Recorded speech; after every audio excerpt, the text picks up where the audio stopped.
Hello and welcome to my adventures from Umeå, northern Sweden, to Switzerland, hopefully, Lausanne in Switzerland. So I'm more than halfway through, I think 2/3 of the way through. Now I'm in Germany. So last time I don't really remember where I was. That's southern Sweden with Lund, so I don't really remember the location, but you can see again lakes and trees that have young leaves, not so many of them compared to Germany, that you'll see a bit later. So I crossed through Lund, which was a beautiful little city. I have to say, this region, so that's where I slept in near Svidala. So there is a forest there, and it was full with mosquitoes. And then I moved to Trelleborg to take the ferry. So all this southern region of Sweden is really different. You've got, good weather and warmth, and the soil is much richer, lots of fields, and it's more European than Scandinavian. The feeling is more like that. Okay, so that's me going around the ferry before we left. So I left in the evening. That was June 2nd. The weather was still awesome. Just had to go to mainland Europe to have crappy weather again. Yeah, so we left at 10 in the evening. Crossing over to Germany takes 6 hours or 7 hours. That's the chair I tried to sleep on. That's a welcoming boat from Germany, and the skyline in Lübeck. See the difference in the sky from Scandinavia, Sweden to Germany. So the air here is much more moist than it was in Sweden. It's extremely moist. It feels like it. I'm not used to it anymore. There is a lot of soil compared to Sweden. And even northern Sweden, it's a lot of sand everywhere. Southern Sweden was there's grass growing and less sand. You can't see any sand. But yeah, that's Germany. So that's green all over, a lot of plants, very moist air. So I was following this river, the Elbe River. It was the border between East and West Germany back in the days.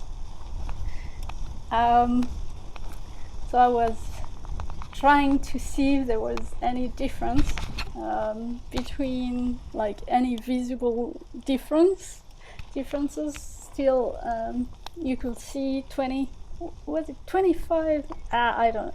That was in 91. It collapsed, right? So yeah, 20 years ago.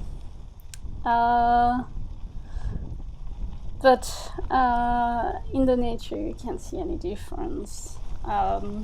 In cities you can see a little bit with buildings that were built in the 70s, 60s. You're like, yeah, the style is a bit different, but I'm not sure if it's my eyes tricking me or if it's a real difference.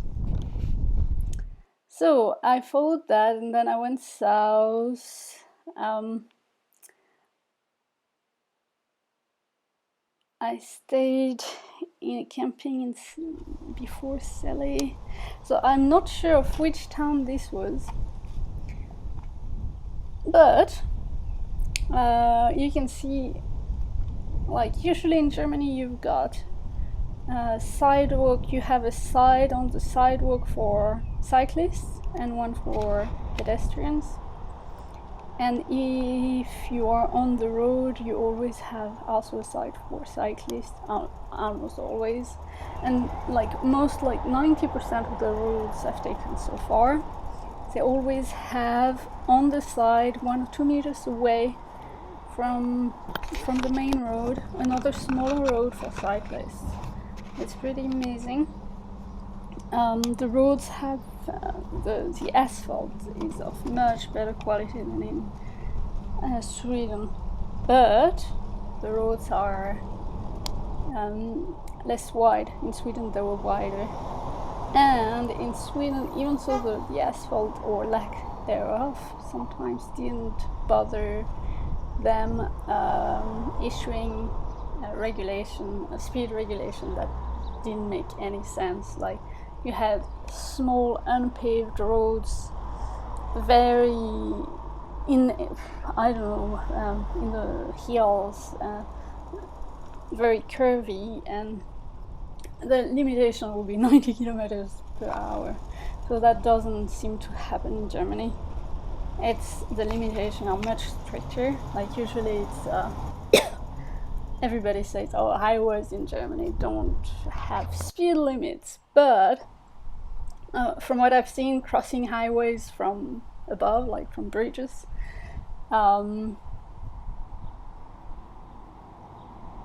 they have speed limits, but not all of them. But the smaller roads all have very strict speed limits. So here is a useful church tower, with a huge nest. It's unfortunate it's not very clear.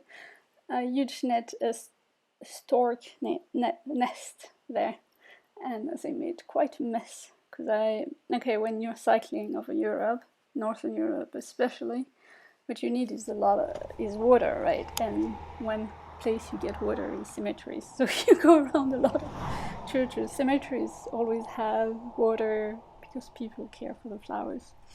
So here is what I was talking about. It's like 90% of the roads in Germany have that. On the side they have another smaller road for cyclists.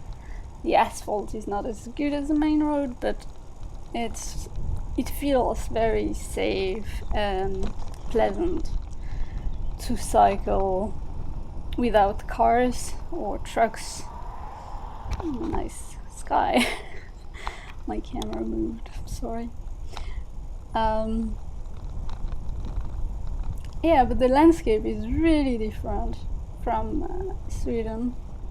Less forest, small bits of trees between fields, basically, that's it.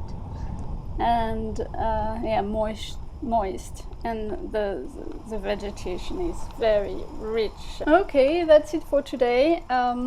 See you next time, and like and subscribe. Have a good day.